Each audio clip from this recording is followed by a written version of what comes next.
होने दिया साथियों, इसलिए नहीं होने दिया कि मुझे अध्यक्ष नहीं बनाया गया उस गांव का।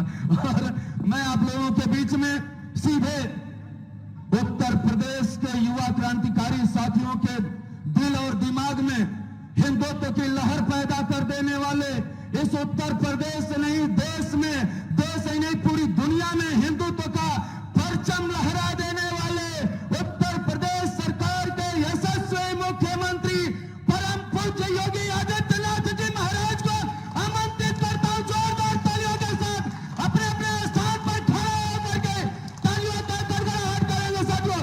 योगी योगी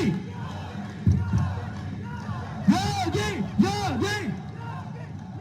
भारत माता की, भारत माता की, भारत माता की जय श्री राम, जय श्री राम, जय निषाद राज, जय निषाद राज। आज के संकल्प दिवस में इस पूरे कार्यक्रम के संयोजक और आयोजक उत्तर प्रदेश सरकार में मेरे वरिष्ठ सहयोगी निषाद राज पार्टी के राष्ट्रीय अध्यक्ष डॉक्टर संजय निषाद जी,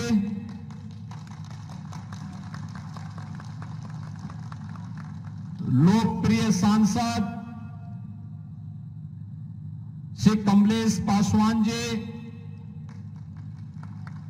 लोकप्रिय सांसद श्री प्रवीण निषाद जी,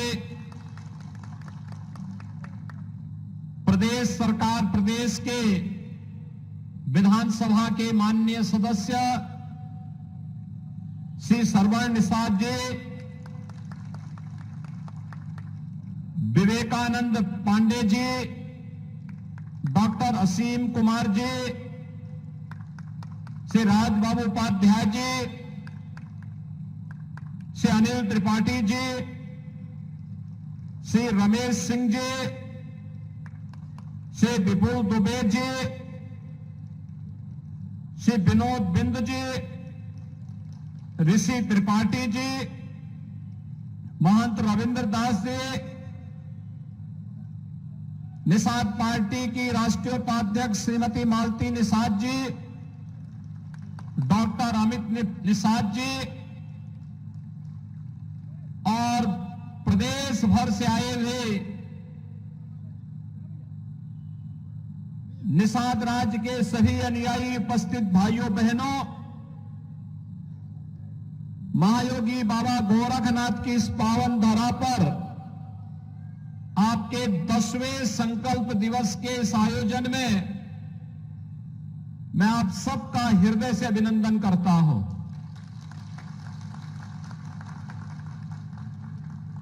मुझे बहुत अच्छा लगा कि मकर संक्रांति की पूर्व संध्या पर निषाद राज के अनुयायी राम राज्य के जिस संकल्प के साथ आगे बढ़ रहे हैं, तो भाइयों बहनों, आपका वह संकल्प भी बहुत शीघ्र साकार रूप लेने की ओर अग्रसर हुआ है।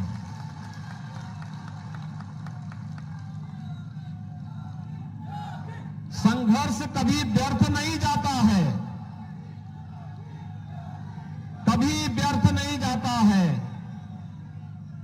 और वह संकल्प जो आज से कुछ वर्ष पहले भले ही पिछली सरकारों के कारण निर्दोष निषाद नौजवानों को जबरदस्ती गोलीकांड का शिकार बनाती रही हो, लेकिन संघर्ष आज एक बार फिर से निषाद, मल्ला, माझी, केवट या इससे जुड़ी हुई जितनी भी जातियां हैं, इन सब जातियों को उनका पूरा हक दिलाने के उस संकल्प को आगे बढ़ाने का जो निषाद राज पार्टी और भारतीय जनता पार्टी का संकल्प है, उस संकल्प को जब साकार रूप प्रदान करने की कार्रवाई चल रही है, तब उत्साह अत्यंत आवश्यक है और उस उत्साह के लिए आप सब आज एकत्र हुए हैं। मैं इसके लिए आप सबको हृदय से धन्यवाद देता हूं। भाइयों बहनों, आज ही सुबह आदरणीय प्रधानमंत्री जी ने दुनिया के सबसे लंबे रिवर क्रूज का शुभारंभ काशी की धरती से किया है। काशी से गाजीपुर, बक्सर, छपरा होते हुए वह रिवर क्रूज बिहार में प्रवेश करेगा। बिहार से झारखंड में, झारखंड से बंगाल में, बंगाल से बांग्लादेश में और फिर बांग्लादेश से ब्रह्मपुत्र होते हुए गुवाहाटी और डिब्रूगढ़ तक की यात्रा करेगा।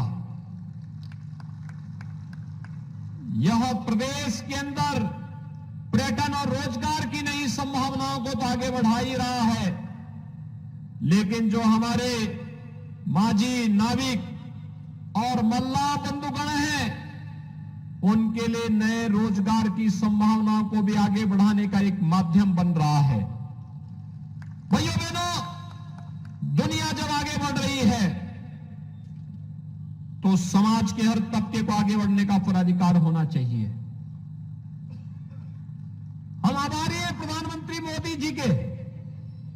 उन्होंने बिना भेदभाव के समाज के प्रत्येक तबके को आगे बढ़ने का भरपूर अवसर दिया। मत्स्य संपदा योजना इसी श्रेणी का हिस्सा है और उन्हीं की प्रेरणा से श्रृंगवेरपुर में हजारों वर्षों की इस विरासत को साकार करने के लिए भगवान श्री राम और निषाद राज की गले लगी हुई एक बड़ी प्रतिमा की स्थापना का कार्य अंतिम चरणों में चल रहा है।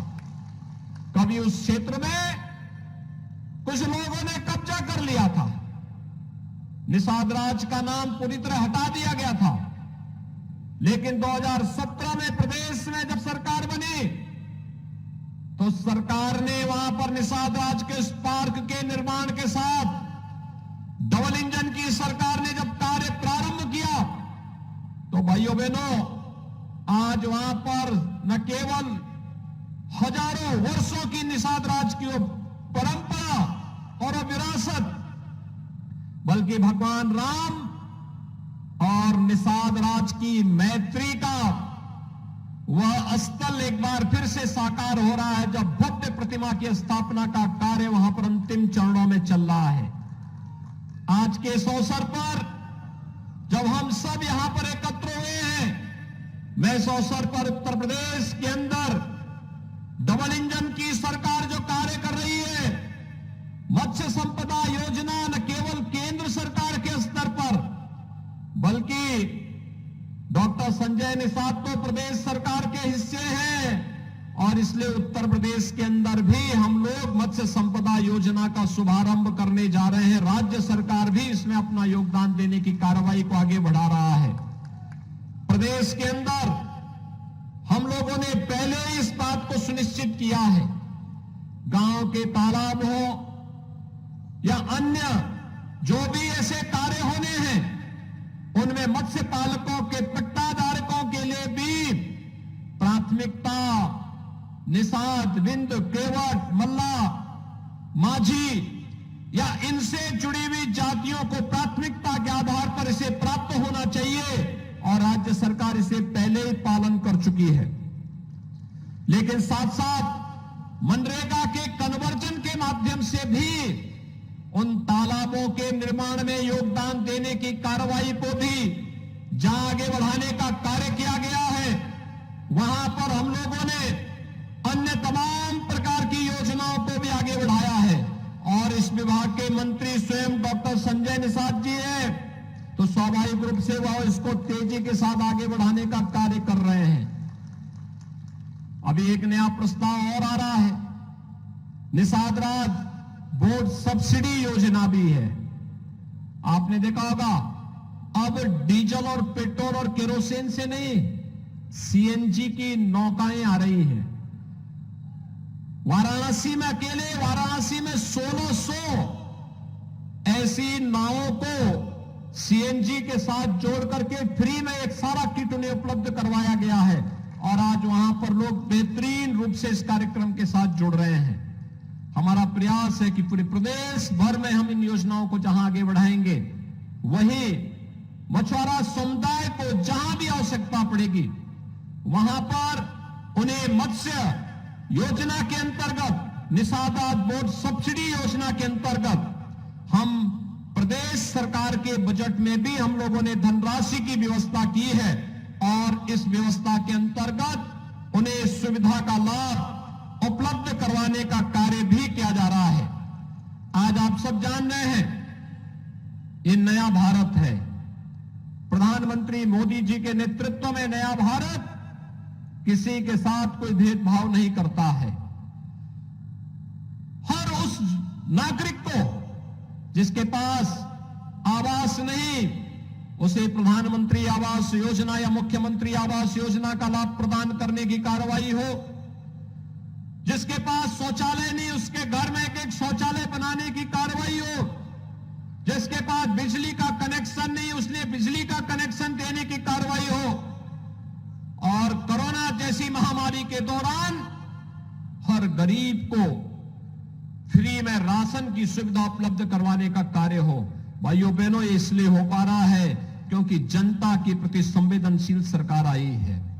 आज कोई शोषण नहीं कर सकता, अन्याय नहीं कर सकता, किसी गरीब का उत्पीड़न नहीं कर सकता, किसी गरीब की संपत्ति पर जबरन कब्जा नहीं कर सकता, बहन बेटियों की इज्जत पे कोई जबरन हाथ डालने का दुस्साहस नहीं कर सकता है। और सरकार का संकल्प है कि हम सामाजिक न्याय की इस अवधारणा को मजबूती के साथ आगे बढ़ा करके प्रधानमंत्री मोदी जी के नेतृत्व में जब भारत का डंका दुनिया में बज रहा है, आज आप देख रहे होंगे दुनिया के अंदर भारत एक नए भारत के रूप में प्रस्तुत हुआ है। वैश्विक मंच पर भारत की नई प्रतिष्ठा बढ़ी है। एक और आंतरिक मोर्चे पर विरासत का सम्मान की बात, श्रृंगवेरपुर में निषाद राज और भगवान राम की मैत्री की भव्य प्रतिमा स्थापित हो रही है। काशी में बाबा विश्वनाथ का धाम पूरे वैभव के साथ देश और दुनिया को आकर्षित कर रहा है। तो अयोध्या में भगवान राम के भव्य मंदिर के निर्माण का कार्य भी आज अंतिम चरणों में चल रहा है। 2023 के दिसंबर मास में अयोध्या में भगवान राम का भव्य मंदिर का निर्माण कार्य संपन्न हो चुका होगा।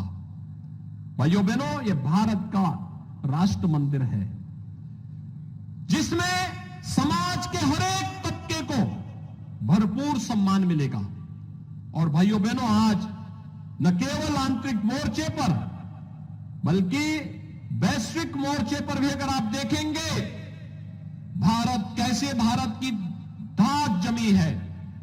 दुनिया के वे 20 बड़े देश जो G20 के रूप में जाने जाते हैं, उनकी अध्यक्षता का नेतृत्व भी प्रधानमंत्री मोदी जी के नेतृत्व में वर्तमान में चल रहा है। ये दुनिया के वे 20 बड़े देश हैं जिनका दुनिया में 60% आबादी जहां निवास करती है, 75% व्यापार पे जिनका अधिकार है, 85% GDP पर जिसका अधिकार है और 90% पेटेंट पर भी जिन देशों का अधिकार है। आज प्रधानमंत्री मोदी जी के नेतृत्व में मानवता के कल्याण के एक नए मार्ग पर ये सभी 20 देश निकल पड़े हैं। और हम विश्वास के साथ कह सकते हैं कि निषाद राज पार्टी ने 10 वर्ष पहले जो संकल्प लिया था निषाद और मछुआरा समुदाय के उत्थान के लिए, उसको भी साकार रूप प्रदान करने की कार्रवाई अंतिम चरणों में चल रही है। और इस अवसर पर मैं एक बार फिर से आप सबके संघर्ष का अभिनंदन करता हूं और आपका आह्वान करूंगा कि जब सफलता सिद्धि की ओर बढ़े तो धैर्य के साथ नेतृत्व पर विश्वास करते हुए हमें मजबूती के साथ आगे बढ़ना चाहिए।